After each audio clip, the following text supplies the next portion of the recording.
everyone, and welcome back to Confessions of a Gamer Girl. I'm your host, Rhiannon, and I have my lovely co-hosts here. I have Liessshy.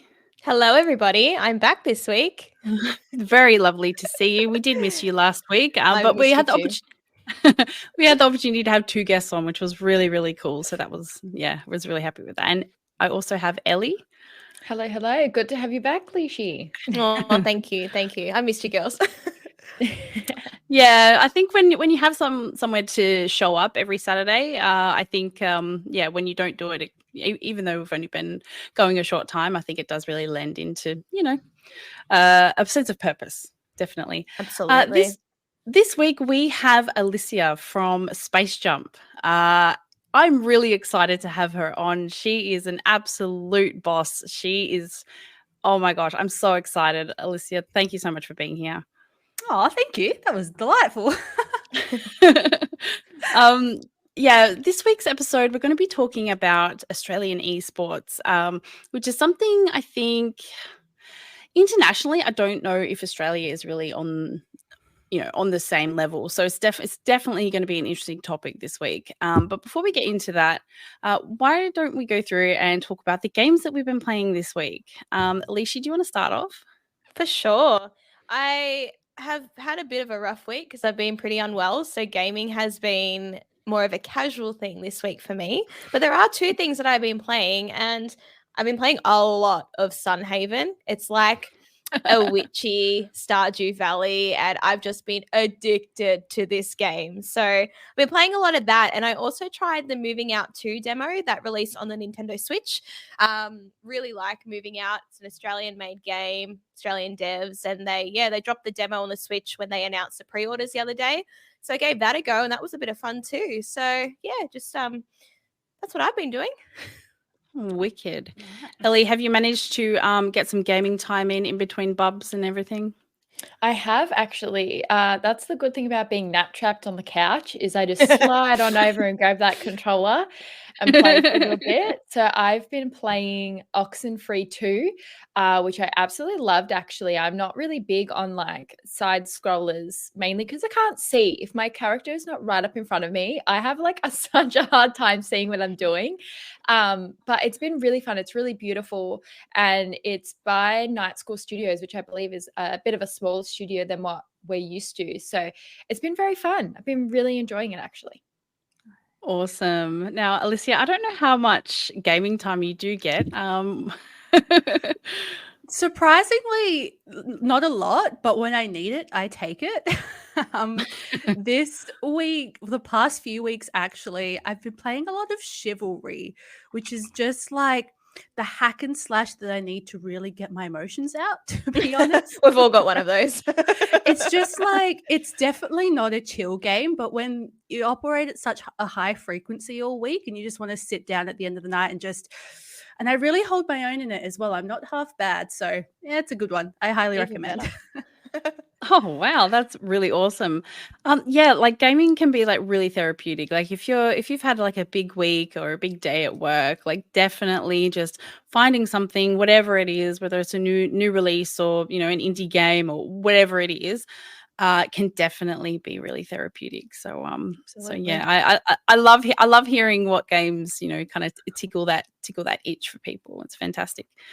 For me, oh my goodness, I know it's going to be a little bit of a debated topic, but I do enjoy playing Diablo 4. I really do. But I know the latest season and the battle pass and all that kind of stuff, people are very spicy about it. So Twitter's definitely been a bit of a cesspool for that. But they did have a chat.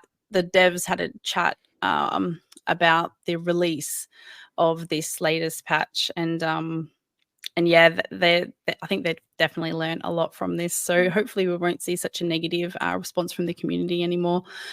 If you like playing it, that's all that matters. If you like it. Oh yeah, like I post about it. Like it's been fantastic, and Blizzard ANZ PR are fantastic to work with. So yeah, they've always been really, really generous and really, really supportive when I have had content that has come out. So it's definitely wonderful to work with them.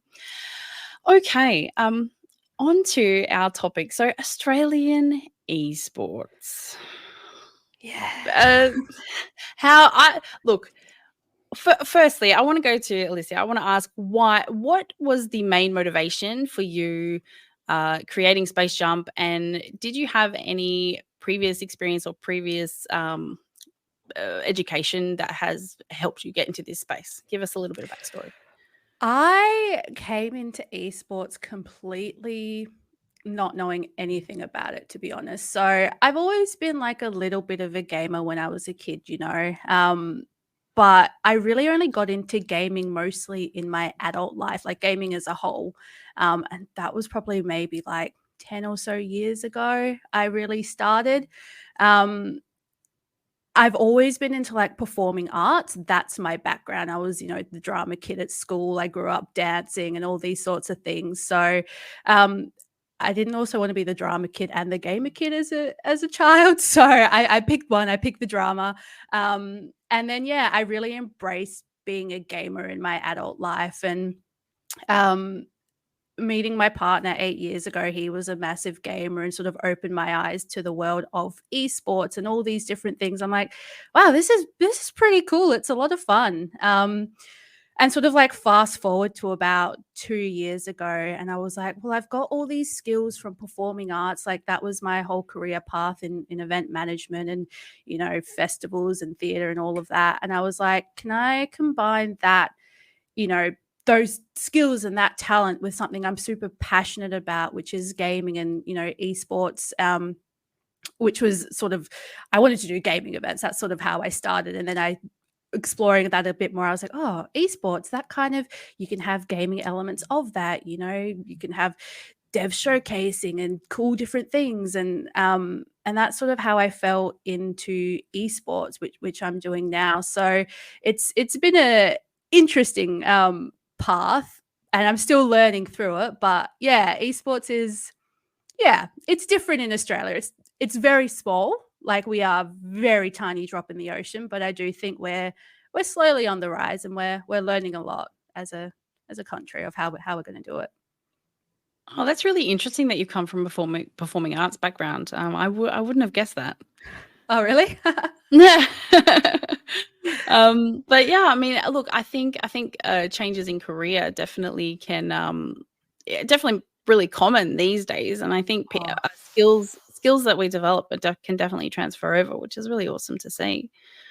Absolutely. I did the classic, you know, COVID. It made you think about your life and what you're wanting to do, and if you're happy with sort of where you're at. And I really use that to say, you know what, gaming is my passion. Like it's something that now that I've accepted being able to be a female in this space and really lean into that, I'm like, you know what, own it and get into esports, get into gaming. And that sort of, COVID was that push for me to do that and take the plunge, really.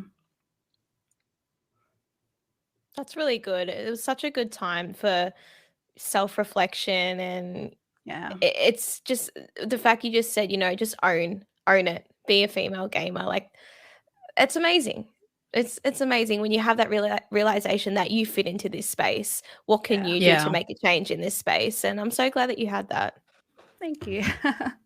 That's awesome. If any of you listening out there, if you haven't checked out the work that SPACEJUMP is doing or starting to do, I definitely recommend that you head over to their website because the event that you recently had in Perth looked really, really good. How did that go?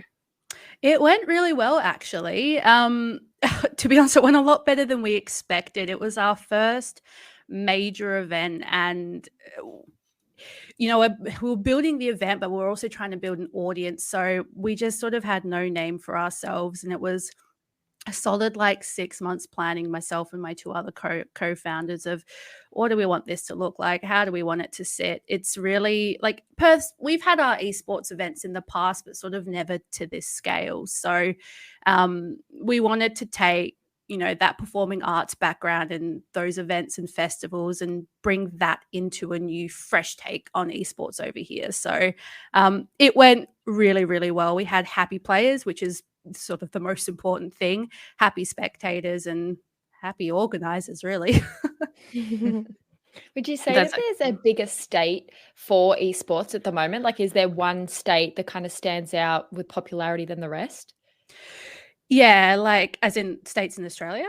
Yeah. Yeah, absolutely. East Coast. Like, Oh, wow. you know, there's IEM in Sydney and DreamHack and things in Yeah. Melbourne. So they definitely have preference over there. And I think those states as well have had a lot more.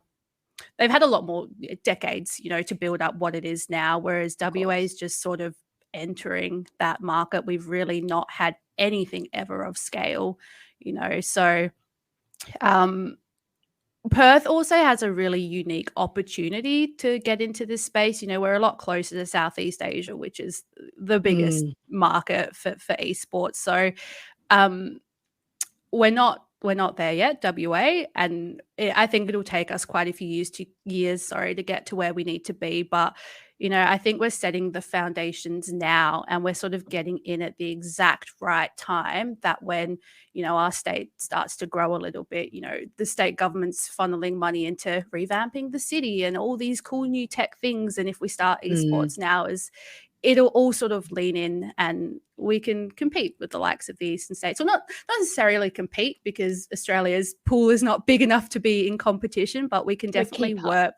Yeah, we can work all states together to get Australia where it needs to be, really. Exciting. Why do you think that is? Like, why do you think WA hasn't branched out into this field? Why have other states succeeded so much? There's a few factors. I think our connectivity is a really big one. You know, the internet in Australia is not the greatest. Also, well, that's no secret there. Yeah.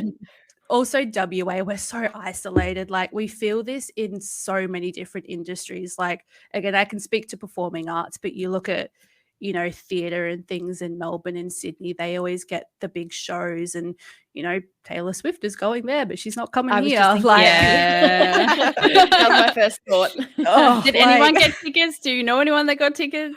Oh, no. Ellie! I did. I snagged some tickets. Ellie! Oh my god, that's so exciting. Only took me several hours, but I got there.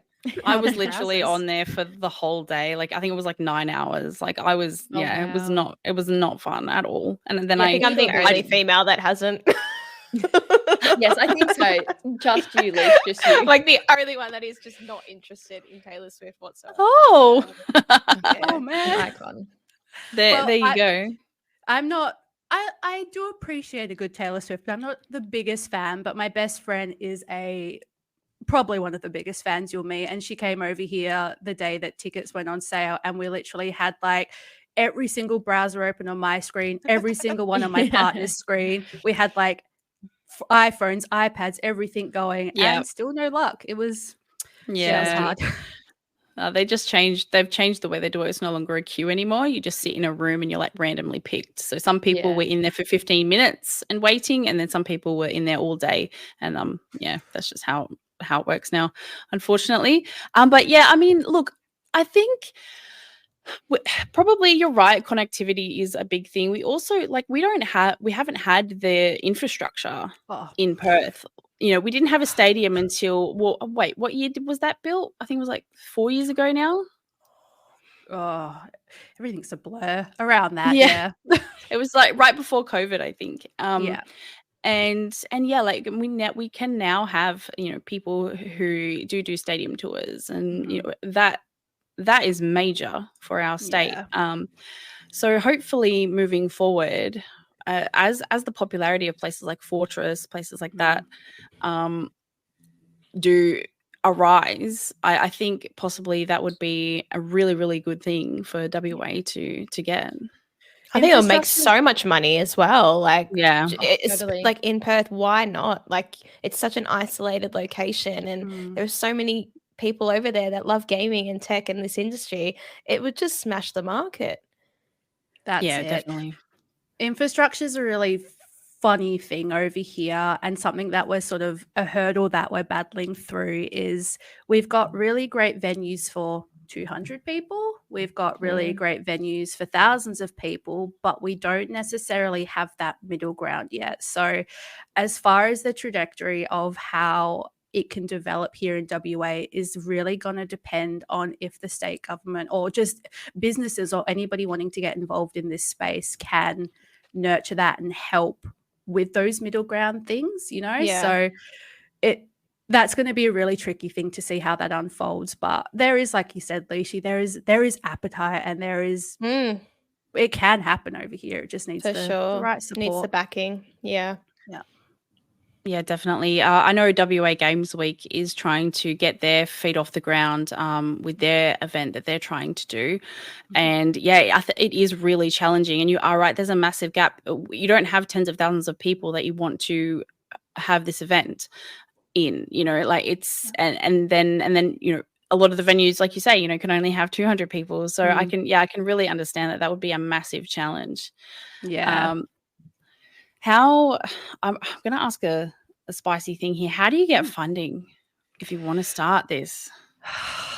It's you'd be surprised actually just how many businesses, governments and things are interested in esports as a thing and are sort of waiting for these opportunities to come up, but it's not without its hurdles. It's just a matter of speaking to the right people, saying the right things and knowing what people are looking for. So like, to give an example, we got City of Perth funding, so our local government for the City of Perth. We applied for a grant and we got the grant on our first shot, which was incredible. Wow, I didn't think that would amazing. happen. And that was sort of, I've done grants in the past. I sort of know what to do with put into these things. So I just we had to combine the familiar with the new, because esports is so new. Trying to just sell an esports event is not going to happen. So we included the familiar, you know, of like performing artists are going to come and we're going to have market stalls, and we told them things that they know and they can identify with. They're like, oh yeah, we can see this happening, so sure, we'll give the money to it. So I think it's just about trying to speak the language of the people that you're trying to get money from, who might not understand it as well. Totally. Yeah. Because if they're not gamers, they're not going to understand how large and in charge it really is. Like, I suppose that goes for every sport. Like, I wouldn't know what the biggest cup is for, say, like car racing.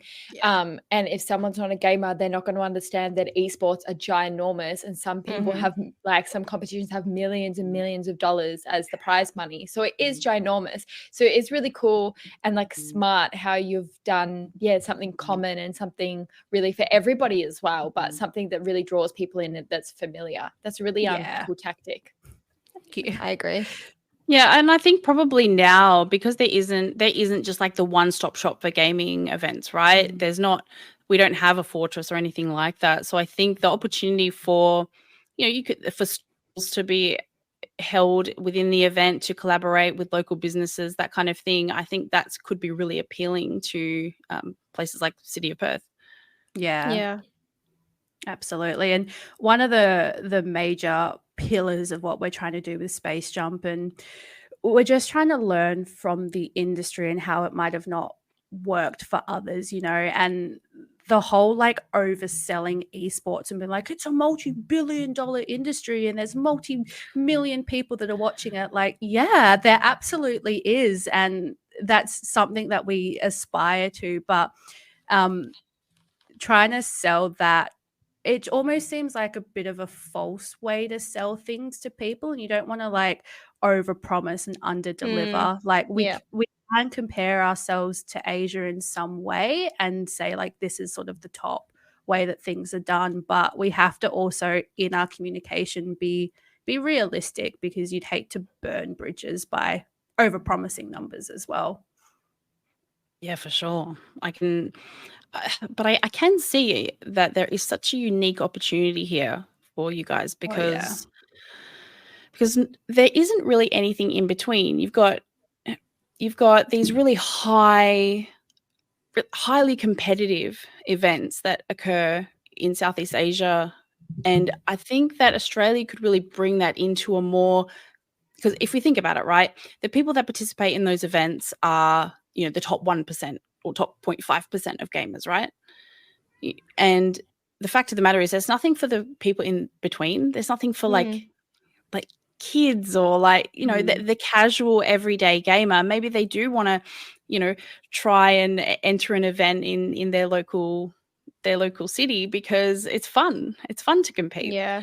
Yeah. Not necessarily because they're, you know, trying to earn hundreds of thousands of dollars. They just want to feel like they belong and participate in something that they're really passionate about. Even on Oh. a smaller scale, because it can be so confronting as, like, again, a casual gamer wanting to enter a tourney or something small, a competition. Like, I know that's how I would feel if I wanted to join one. I'd be terrified because I'm not the best gamer out there, you know? But again, that whole feeling of being included in something and a part of something just to do it, you know? Like, I think that's the Yeah. starting point. Yeah, absolutely. Yeah, definitely. And I think that, and I hope that the people that have helped support your organization financially do see that benefit for them. Mm. Yeah, absolutely. Like City of Perth again, they were the biggest sponsor of that event. The feedback they gave was incredible. They even had like people from working at the local government come and check out the event too, which was insane. That's like good. Oh, wow. yeah, it was really cool just to have people there learning about the industry and so open to Yeah. learn about the industry. It's really nice. Like, you're the educators in that instance. So yeah, like, not only do you have to put on a show and make sure it does well, but you also need to keep them coming back for more and get them to understand. Yeah, absolutely. Oh, excellent. I do think that the government is taking more steps to realizing what a creative industry gaming really is. I know Screen Australia has released $2.4 million worth of funding for 24 Australian-made games. Sorry, Just 21. huge. So that's massive, and they've dedicated 600,000 to specifically First Nation game studios. So I think the government really is understanding that, hey, this is a big deal. This is entertainment. This is a growing industry. We need to be a part of it. Yeah, it's nice to see. Yeah, for sure. Because we're so far away from everything, and I really, really feel that sometimes when I do think about not only the cost of gaming, but the kind of gaming events that there are. Oh yeah, Oh, and like yeah. there's so much talent over here. That's what blows my mind. Like game developers, like people that work in the space, casters, like everything. There's so much talent, and they just don't have the platforms to get involved. And I think that is shifting, and it's so beautiful to see. Yeah. Yeah, no, that's completely. I understand that on my level, because they're, for me, like, female gaming podcasting, not really a thing, right? So I totally understand where you're coming from. If there is a gap in the market, you're definitely going to want to fill that, and this is something that I believe will grow, not only within gaming in Perth, but gaming in Australia. We're already seeing it, so it's fantastic to see. Sure. Can you like share something that like was the most memorable from the event? Oh, that's a good one. To be honest, probably. So we played the Rocket League trailer for season 11 right at the beginning of the event, and it was that moment, like seeing that video come on the big screen, seeing that all our months and months of hard work, just I cried. I cried at that moment. I was backstage. My partner was doing the OBS and everything for the screen, and I was just there like, oh, we did it. Yeah, That's lovely. Peak moment of like, wow, this is cool. This is sick. I feel fulfilled. that's amazing. So your partner works with you? Yeah. He's the we call him Land Elf. He's the tech wizard, landman. Very cool. Well, that's awesome that you can do that with your partner. That's amazing. What was something when you did this Rocket League tournament? Did something go wrong that you had to like rush around and cover up? Like there were technical timeouts for things. Like there was one where somebody's controller disconnected, or there was some audio issues, but we kind of we really planned ahead for these things, and we had processes in place of like how to call timeouts, what we're going to do. We had our runners and we had comms and we had all these things. So Amazing. honestly, looking back, it went so smooth for our first one. Like we didn't think it would go as smooth as what it did. That's That's great. excellent. Oh, we've got Pavlova in the chat. How exciting. Oh, Pav. Oh, my Barbie top. Yes, Barbie. It's Barbie week, you know. I got to represent. Oh We my need a goodness. gamer Barbie. I wonder if they've got a gamer Barbie out yet. That would Esports be- Good Barbie. question. Esports Barbie. I'll have to make one Trademark because it, I Ellie. quite like sewing and stuff. So maybe I'll have to buy a generic Barbie and make her a little outfit, little headset. I think that'd be fun. That's Maybe it. I'm I'll- going to cosplay PAX this year. I'm going to go esports Barbie. Amazing. That'd be fun. And then we could maybe do a giveaway Doomcutie for Gamer Barbie. That'd be fun. Gamer Barbie. You heard it here first. Yeah, that Little would be controller. really, really cool. Oh my goodness. You know what? You could 3D print all of that. Oh my gosh, we're totally getting off topic, but it's okay because it's Barbie. Well, yeah, that's a good point. I mean, with esports, I suppose is it more keyboard and mouse or controller? Because that's Barbie needs to be on top of both, maybe. No, Depends it's on the controller game. only, isn't it? Some games are explicitly only controller. Wow. I think it depends on the game and like preferences. Is Gamer Barbie, is she Rocket League? Is she CS? Yeah, Exactly. she should do it all. It's Barbie. She's like been to space and everything. Oh, She can do it all. She plays Fortnite to cozy games to horror games. She's little got it all. Nintendo Switch. She's She's everything. got a Switch. She's got a Diverse Switch. girly. Yeah. She's too Oh good. my goodness. So I'm imagining before you said it took 6 months of planning, right? What can you talk us through like the process? Where do you begin? Well, I say 6 months. It was a pipe dream probably 2 years ago, to be honest. So the idea's been bubbling. So there's myself, my partner, and then we've got a third co-founder as well. So the three of us, we would just game together. And then, when you game and you're in the lobbies and you're just, talking, we're like, there's no esports in Perth. Like, we're playing these things. We think it's really cool. We want to do something. So that was probably about 2 years ago. We were having those offshoot conversations. And then about 18 months ago, we were like, no, let's do it. Let's really do it. And we spent probably 6 months really like formulating the idea, figuring out what we want to do. And then December last year is when we pulled the plug. We're like, all right, we can do this if we get grant money. Like, it's going to be very expensive to run, but if we get grant money, let's do it. So we put the grant in December, and we heard back first week of Jan, I think. And it was the first week of Jan where it was like, Happy New Year, you're gonna do an esports event this year. So it was really from January where it was all Amazing. hands on deck, like, get this done. Were you guys doing that on top of normal jobs as well? Or did you just like put your all into this? Yes, like I had just quit my job in July last year, and that was my like, I need a hot minute. Like, I had a lot of things going on, and I was like, I need a hot minute. I need to redirect my focus into something. So it was sort of from like July until December where I was figuring out, I've got this idea for SPACEJUMP. How do I make it work? So I was freelancing on the side. So I was still working probably like 30, 40-hour weeks in freelance. Wow. And then my other two founders, they were working full-time as well. Unreal. But luckily with my freelance, I can sort of pick up and pull down when I get more busy, which is, I'm very blessed to be in that situation. Yeah, definitely.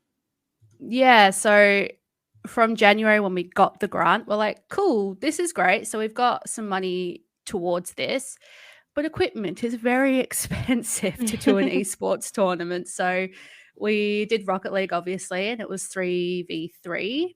So you need 6 PCs. We also needed a competition admin and OBS PC, and then a spare PC if everything, something breaks and we just have to bring one in. So 8 PCs is very expensive. So we thought, cool, we've got the grant. Now the next thing we've got to address is the tech. So we hit the ground hard looking for techs, equipment sponsors and things. And there weren't a lot of bites because we were new to the space. We didn't have any backing. So a few of the companies I went to, I tried to sell them on the idea. That didn't work. So I went back to the drawing board and was like, cool, the idea is not working. What else do we have? Ourselves, our experience, who we are as people. That's going to be the selling point. So we went to Allied Gaming. They're an Adelaide-based company. Super incredible people, like really, really great and great tech. And they gave us a shot. They are our principal partners, them and AMD. They provided the 8 PCs for the tournament, and they're the tech that we're going to use for every tournament here on out. And yeah, it just took that one company giving us a shot, believing in us as people, to be the ones to deliver this. And yeah, that was sort of that second hurdle. And then everything else was just traditional event management stuff that we've all done before that we just sort of spent the time to figure out and do. Yeah, awesome. Did you have to did you just cold email these people? You just like, did you have like a format of how you approach people to work with?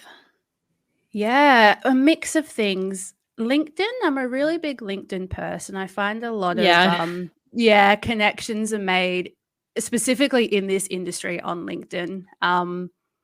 So a few like things we've got in the future, I've made connections through LinkedIn, but as far as this tech stuff, it was all cold calls and emails. Mhm. I put together a partnerships pack, Canva, my best friend, her and I work together to create a bit of a partnership pack. And in that, I just really outlined like what our idea, who we are as people, what the equipment will be used for, what perks and benefits they'd get in return. And like I sent out probably 10 to 15 of these to a range of different companies. Some I just never heard back from. Some were like, thanks, but no thanks. And yeah, Allied were the ones that got back and were like, we love it. Let's do it. That's awesome. And you know what? And it's come to fruition as well. Like I can only, like when I was first starting out and I wanted to work with brands, like especially with this podcast, I had nothing behind me. I had no numbers. I didn't have any audience. Didn't have any subscribers. Nothing. And at one point, I didn't have any co-hosts. So like that was really, really daunting. So yeah, when Elgato said yes, I was like, okay, this is amazing. So yeah, they're our product sponsor, which is amazing. So we can be heard well, and we can be seen Look well. good too. Exactly. So yeah, it's really, really confronting having to do that when you are first starting out, for sure. Clearly it just is. about shooting your shot. That's it. Mhm. Just go for it. Got nothing to lose. Pushing through the imposter syndrome, that's probably the biggest thing. Like, who am I? Why do people care about me? And just being like, no, I am good at what I do. I am like, back yourself. And there's a space for everyone, essentially, that the people do deserve to kind of be supported, because I think that's part of your whole message, isn't it? It's not just about being massive and having heaps of followers and having a well-established career, that there's a space for those sorts of people. There is a space for the little guy, and there needs to be that traction to be able to shoot your shot and get into something deeper, which is hopefully where SPACEJUMP is going. Hopefully, yeah. And that's it. Like, the little guy is the most important thing. That's what sort of builds the foundations for a really robust and sustainable industry. And that's beyond just esports, like traditional sports or any industry. Like, it starts from grassroots, ground up. So you got to do it right. Yeah. Yeah, definitely. And to reference what you said before, like obviously it's a really interesting and really great opportunity for you guys to have a look at the other esports events that have happened in Australia and analyze, okay, what did they do well? What can we do better? Absolutely. And realize mistakes along the way as well. Like, it's no secret that esports maybe hasn't been the most sustainable industry. the past few decades. There's been different things and different funding measures that have been a bit, more volatile. I'm not going to get into specifics, but if you know, that I think we can take that, because we're entering the industry at such a later stage. We can take all those learnings and be like, well, we're not going to do that because that clearly didn't work. And I think that's a real blessing, to be honest. Yeah, for sure. I guess, and that's when, in those moments where you do feel that imposter syndrome coming in and you feel like, why am I doing this? What is my purpose? You have to really take a step back and come to those realizations and have really more positive self-talk with those kinds of conversations. Yeah, for sure. So far, what would you say have been the key important and most successful things that you have experienced in your creation of your esports company? Yeah, the reception from the community. I think it's realizing that we're doing something that people want and in essence need as well. I think sort of, quitting your job, trying to throw everything into doing esports is terrifying, and it could all just not work out. But, we're growing our Discord community and people are engaged and people are really loving it. And I'm like, oh, this is good. Like, this is what people want and need. And I think that's been, definitely that. And so would you say as well with SPACEJUMP, are you more of events focused, or is there plans in place to have a SPACEJUMP represented team within esports? We're completely open to wherever it takes us, really. Like, we're existing to serve the needs are from the community. We're sort of not going to push our agenda to what we want to do, who we want to be. But if people are like, we want representation, we're a team of great people, and if we have the capacity to do that and help with that, then for sure we'd love to have a SPACEJUMP team. But if there's more interest in, we want more tournaments, we want more events, then we'll go down that path. So whatever the capacity is, like so far it's just a team of 3 of us full time and a pool of casuals that help at the events. But I'm learning a lot about running a company and which baskets to put my eggs in, per se. So wherever it takes us, we're just sort of going with the flow. Which is like really beneficial, because if you can have a plan, of course, but obviously it's really awesome that if you get blown into a direction you didn't expect, and then it also turns into something really awesome as well. Like, all I'm picturing is just like a team of average Joes, from dodgeball, is that me and a bunch of other average gamers, like, yeah, we'll have a competition, and then get knocked out like straight away. Like, yeah, we turned up, participation. But we had fun. Yeah. That would be an esports team I would love to join, because I am in no way, shape or form very good at gaming, but I love it anyway. I think that having fun is the most important thing when you're playing games, to be honest, whether it be in your lounge room, whether it be in an esports tournament. Like, it's, for me personally, and look, you might people will be like, oh my god, you're such a casual, but like I really don't care, because gaming should spark joy. And I think it's a really awesome approach that you have, Alyssia, and I like to say, and this might sound cheesy, but you grow with the flow. I like that. I really like that. that. It's real. Yeah. So you're open to what the community feedback. You're open to anything, and then receiving that information back and sort of saying, hey, okay, how can we meet the needs? How can we meet the wants of the community? Absolutely. Because that's what we're here for. We are part of the community. We're gamers, we're esports fans. So we'll just work together, and we just want people to feel that they are part of SPACEJUMP as much as what we are. Like, it's a big joint effort. So So would you say, because you do have that approach, do you find yourself you don't want to lend or lean into too many trends, or do you feel like you want to? Do you feel like that will contribute to more success? I think I'm still learning that and where we sit within that. There's definitely like, to engage with communities and things, there are trends you have to go down. But also Perth is so unique in how we do things that trends over East might not work for us. So it's just a matter of, figuring that out and how we can navigate the space. But again, just being open, I think, is the most important thing, and not blocking an idea and just trying it. And if it doesn't work, admit it, learn from it and move on, but don't get defensive and things like that, because that's not going to get anyone or anything anywhere. For sure.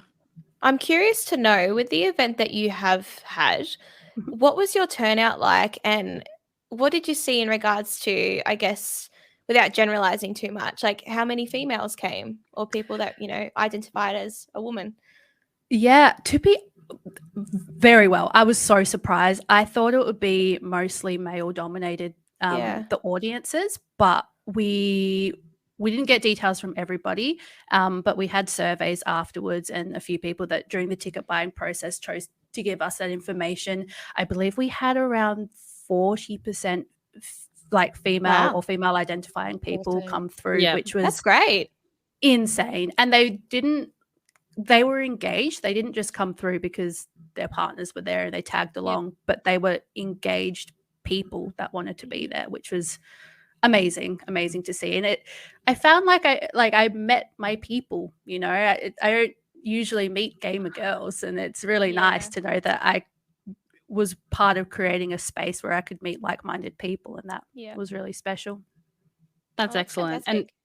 But that just lends into the whole fact that women do make up like 50% of the gaming population. We really do. It's just and like you say, like obviously people might not have wanted to like, tell you their gender or whatever, but like we're not. I know people think that we're a gender minority, but we're not. We make up so much of the gaming space, and the more we can lean into that, the more robust the gaming space will be. Absolutely. We also, the event was family friendly, so we had under 18s there, and excellent. There was lots of little gamer girls there as well, and that was so special to see that they had a space where they could come, and I'm like, it's so nice to know that you can grow up feeling accepted in this community. It's so special. Did any of them mention what they were playing? What was that? Sorry? Did any of them mention what they're playing? It's very fascinating to know what games younger girls play now, because when we were kids it was all Barbie and Bratz, and as much as fun that was, I mean, speaking for myself, I felt quite confined to those more girly titles. But now, because it's more spread out amongst genders, it'd be really interesting to know what little girls are playing these days. Yeah, would be. I didn't get a chance to speak to many of them, but we had like the Nostalgia Box, which is WA's retro video game museum. They were set up at the back, just with an interactive station of lots of consoles and things. And I did see quite a few little girls like really owning it on old school Mario and things. So they can hold their own, and it's great. It's really interesting to know, like, when we were kids. Oh, I don't know about you. I know for me, it was embarrassing to say I was a gamer girl, but it'd just be interesting to know what kids think these days because of how normal it is now to enjoy games. But do little girls still feel embarrassed, or do they still feel shy about, being a gamer or saying what they play? Because like Ellie said, you do feel, we felt confined to certain types of games. Whereas these days, it's not just, okay, you're going to play Just Dance or you're going to play My Little Pony on the Nintendo Switch. Like, you can play what you like. But it'd just be really interesting to know if they are confident to talk about that at a young age. Well, I mean, you all know, well, I don't know about you, Alyssia, but I have two daughters myself. I have a 4-year-old and a 6-year-old. And my 4-year-old has just gotten to the age where she can play video games with her sister. So she and they are really loving Mario Party because they have like various games that they can play. There's different styles. It teaches them heaps of different skills, which is really cool to see. They get quite competitive, which is, just adds to the whole, having a sister, having a sister vibe. Oh yeah. But yeah, look, Clara, my oldest one, she does when she's at school, like I don't think it's a thing. Like she doesn't think about, oh, I'm a girl and I'm a gamer. And she does it because she sees her mum do it. She sees, she enjoys it. A lot more representation. Yeah, exactly. So probably the reason why we felt like that back in the days, because probably our mums weren't gamers. No. Mine was. I mean, I was very lucky that mine. That's cool. My mum was just Super Mario though. Like my parents had the original PlayStation and they had the Super Nintendo, and mum had a Game Boy. But all she knew was Mario, and then dad knew Crash Bandicoot. So that's where my love for it comes from. But Awesome. no one knew that because she just didn't talk about it. It just wasn't a thing. So we're very lucky that times have changed. Yeah, my mum can't even use Facebook, let alone a video game. Goodness. Like, what's this button? I'm like, press that button, Mum. It's a jump. Jump. Jump. Please. Oh my gosh. Okay, so the future of Space Jump. Mm-hmm. What are we talking? What can we get excited for?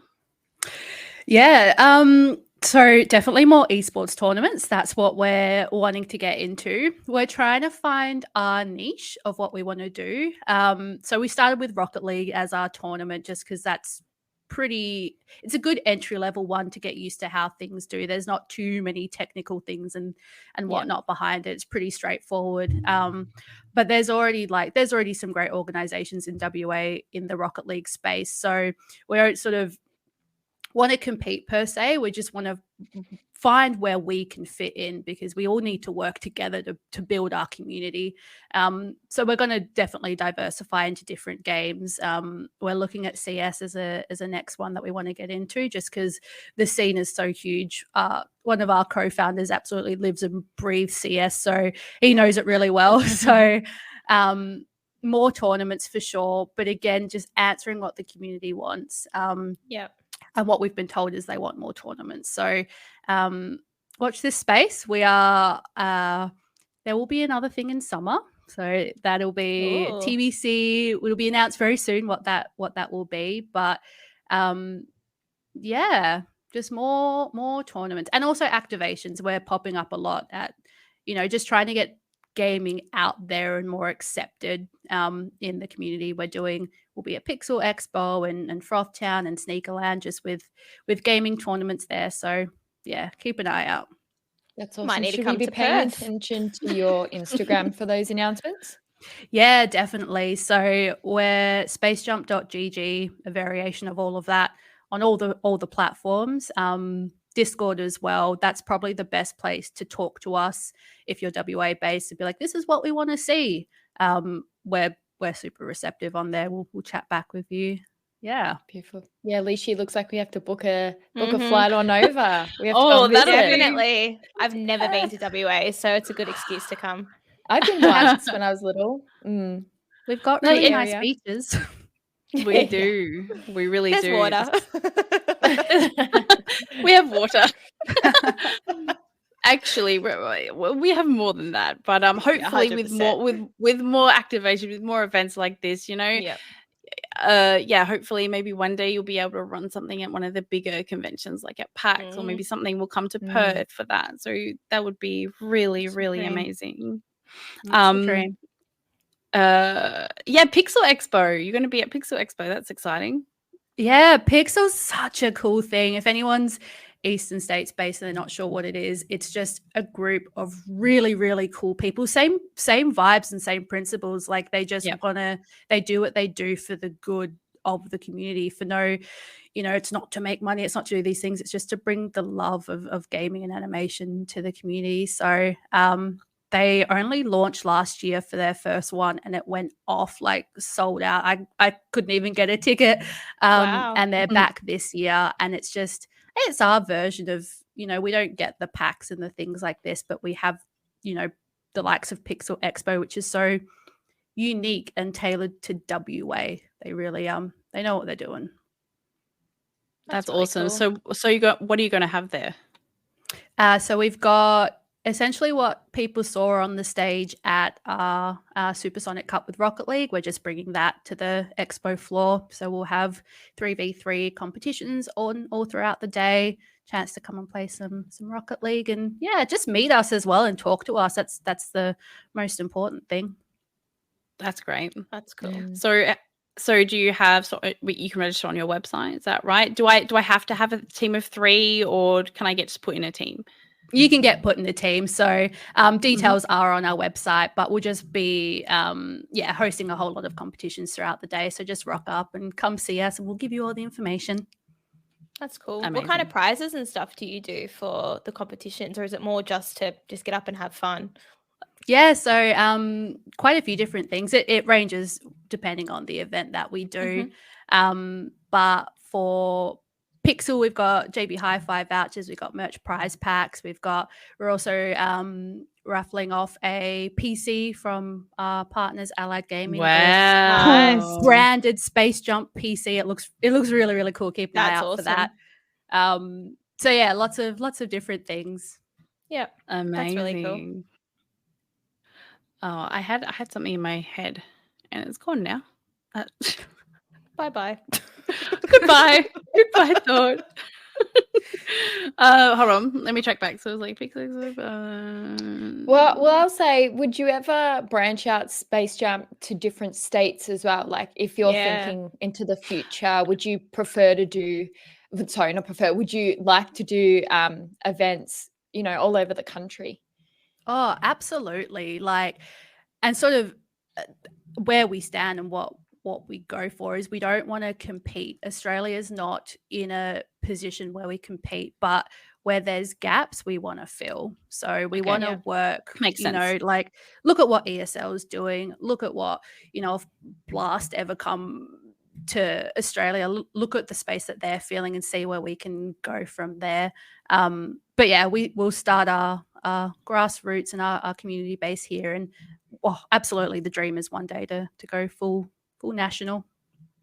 That would be amazing. It'll really happen. exciting. 100%.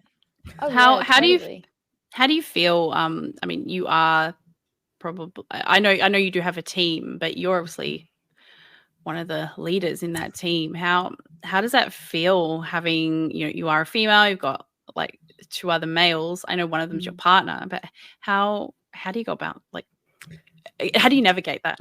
Yeah, I'm really, really lucky that the 2 people I work with are so supportive and really champion me to being the director of the company. There's nothing negative or toxic there. They're just so supportive. And even as well, external factors, there are definitely sometimes we've found it's better for one of my other co-founders to approach organizations or people just because they're a bit more receptive to a male, which sucks, but really, it's again the space that we're in and we're navigating through. But those situations are so rare and few and far between, but it is something that we are conscious of. But honestly, there are challenges being a female in this space. They're not as challenging as I thought they'd be, to be honest, which is a positive. I thought it would be a lot worse than what it is. That's a good outlook. Yeah. I think probably and we don't want it challenging, of course. Yeah, no, of course I think not. It's outlook as well. I think if I go into a situation of being nervous and being conscious of the fact that I'm female, it'll come through. Whereas if I just go into a situation of no, gender doesn't matter in this, and just own it, people are a lot more receptive. 100%. And that keeps your imposter syndrome down as well. It's all a ripple effect. It's all a ripple effect. All right. So, okay, let's say I would like to create an esports event or an esports tournament, an esports activation, whatever it is. What is some advice that you have?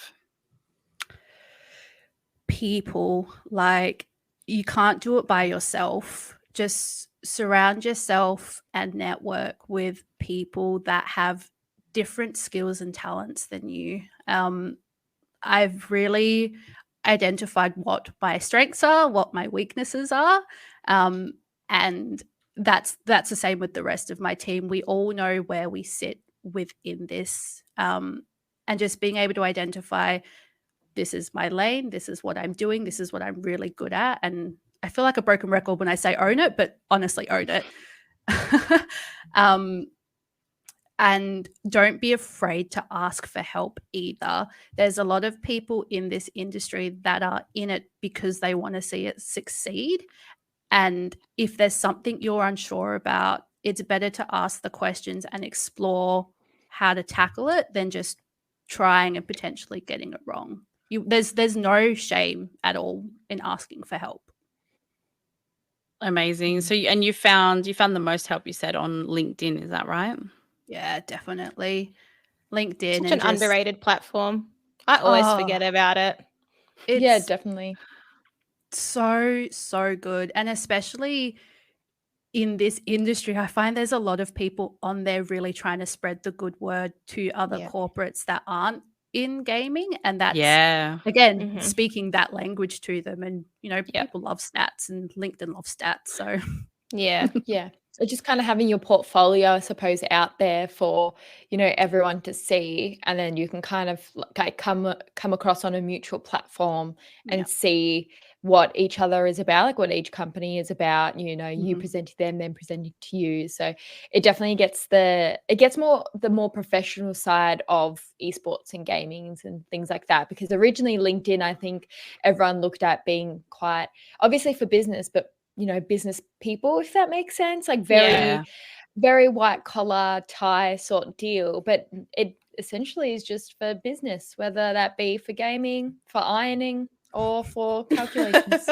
It's all you heard it here first. I'm sure there's someone who does professional ironing on LinkedIn. I'm sure. Do you know what I'm obsessed with at the moment? There are these people on TikTok, right? And they go into these like hoarder houses and they clean them. Mm-hmm. Oh my gosh, that's so satisfying to watch. If you haven't seen one, go. It can go be a little from bit disgusting. Panic to satisfying all in one video. A whole spectrum of emotion. Oh my goodness. Yes. Well, you heard it first. LinkedIn is where it's at if you are interested in working and connecting. It's all about who you know. It really, really is. And I'm even through my journey, I'm slowly, realizing that, I do need to make these professional connections, and it's really important that I do have something on pretty much every platform to show. Otherwise, it can, I don't know. I've had opportunities come from Instagram. I've had opportunities come from Twitter. I've had opportunities come from LinkedIn. And it's been varied. So I think probably if you don't have a LinkedIn, definitely get on it. Yeah, you got to branch yourself out there. Well, that's where it's all headed, isn't it? It's all digital now. It's not walking into a place and networking with someone face to face necessarily. It's all online and putting your best foot forward on the internet, which can be daunting but also comforting at the same time. Like, I think it's fantastic we don't have to talk to people face to face. That's scary, but also selling yourself, terrifying. Ellie's revealed quite a lot of her introvert traits on the podcast. Yeah, definitely. She's comfortable. People are scary. We'll slowly get there. By the time PAX rolls around, she'll be a pro in no time.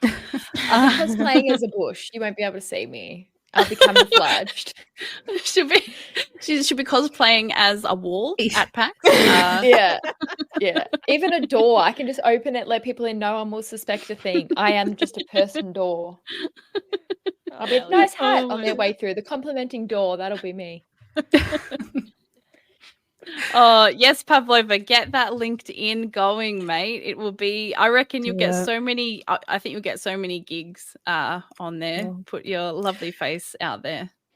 Also, learning through LinkedIn as well. There's so many great articles and just opinion pieces and conversations happening. Like that's where I get my industry news, and it's from like the Really? horse's Okay. mouth. Yeah, I like if you curate, you join the right groups, you follow the right people, you can get some really worthwhile information from LinkedIn. Amazing.